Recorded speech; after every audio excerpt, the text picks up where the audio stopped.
If your LinkedIn content is getting some attention but not enough leads, it might be because you're still focused on building a personal brand. And that approach isn't generating B2B pipeline anymore. After building brands for 50 plus CEOs, I developed a 4-part framework that converts fast. And in this video, I'll show you what is it, how it works, and how to rebuild your strategy around it. But let me first show you the impact of this framework. Last quarter, one of our clients pulled Q1 numbers from their Gong account, basically recordings of their sales call. Their CEO's LinkedIn was mentioned in 57 recorded sales call in just one quarter. This was more than the entire previous year combined. And it has nothing to do with personal brand. This happened because we built a marketing channel for the CEO. Now, if you're running marketing at a B2B tech company, you already know that the CEO's brand could become a really high leverage channel. You've probably brought it up internally more than once. You've seen what it's done to other competitors in adjacent categories. The problem is that the playbook everyone's been handed was built for a completely different use case. It was mostly built for solo creators, consultants, and coaches. People whose product really depends on their personal brand. And don't get me wrong, that playbook works incredibly well, but it falls apart when you're trying to influence a 200,000 deal cycle with a 5-person committee. It's simply the wrong playbook for the job.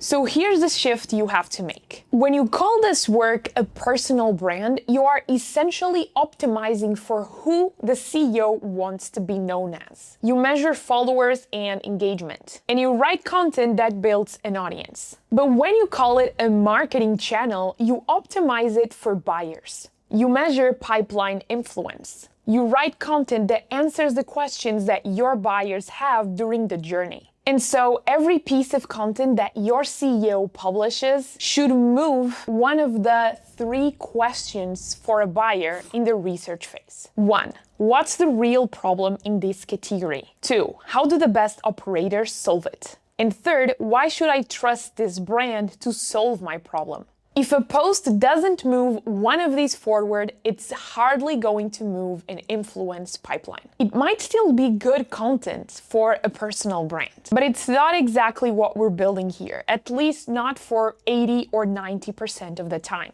And once you have the right goal, the next question is, who are you writing for? And most people are answering this question wrong. One of our clients runs a $100 million ARR software company. Their VP of marketing have been following me for about 6 months, and she never liked any of my posts. She never sent me a DM. She never engaged with my content. But apparently she was reading what I was posting, sending posts to her CEO and team, and basically building the case internally. 6 months in, they brought in their CEO, and now I've been working with them for more than 6 months. If I would judge my content by likes and impressions and comments, I would have never guessed that this person would become a prospect and a client. And this is what LinkedIn and Edelman research call the hidden buyer problem. The truth is that 71% of B2B buyers say thought leadership is more effective than traditional marketing. So yes, it works. And second, 95% says quality thought leadership makes them more receptive to outreach. So you're also enhancing the output and the outcomes of your outreach. The thing is, these are hidden buyers. These are people that hardly appear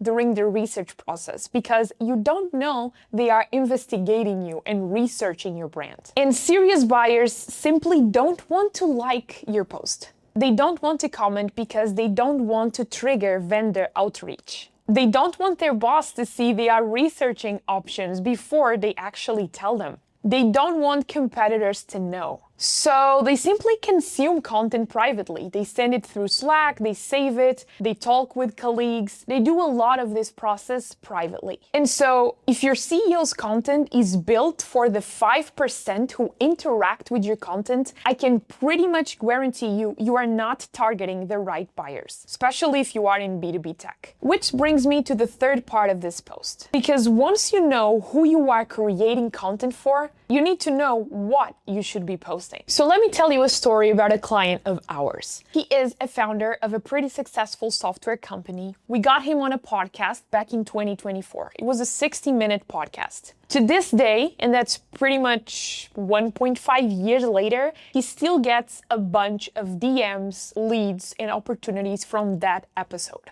And when you Google his name, that episode also shows up. And then we've turned that single asset into multiple LinkedIn posts. It also triggered more podcast invitations because he's seen doing these podcast episodes. This is to me the power of not just creating content pieces, but creating content assets. A content piece simply fills in your calendar, runs for 48 hours, and that's it. A content asset is built once and can be leveraged forever. And the difference lies in how you built it and how you think of it before creating it. And honestly, if you are a CEO watching this or you work with one, you already know where most of these initiatives die. CEOs don't have time to become content creators because they have a company to run, of course. And the second you hand it off quickly, you kind of sound like everyone else because you're not turning your brain into content. You're just outsourcing the entire thing. That's why I always recommend that if you want to implement a program like this, you either work with a partner like us, or you make sure you're capturing all of those insights from your CEO, including sales calls, podcasts, internal strategies, memos, Slack messages, one conversation a week, you name it. But it is crucial that you get this insight, you put it into a system that works without the constant feedback from the CEO, and then you let the system prove the results. And I can tell you that 6 months of this work can lead to dozens, hundreds, and I've seen millions of influence in pipeline. And of course, you will not get these numbers if you're just measuring impressions, likes, profile views. Instead, you need to track mentions in sales calls. You can do that with Gong or Fathom, basically recording the calls and then mining the data for this info. Second, you need to rely on self-reported attribution. So basically just ask prospects, where did you hear from us? Did you see anything on LinkedIn? And third, a very interesting way to prove the outcomes and effectiveness of these strategies is to measure the sales length of different companies, one that indeed engaged with the CEO's content and saw it, and the other that didn't, and basically converted through mostly cold outreach or just paid ads. Of course, these metrics do not move in the first 30 days. We're looking at least 6 months of effort. But then things start compounding much faster than any other initiative because you're building the engine. Now, you can get all of the 4 parts of this framework right and still watch your content barely reach the buyers you wrote it for. Because the LinkedIn algorithm has fundamentally changed. It is all different now. And I broke down everything that changed in this video, so make sure to check it out.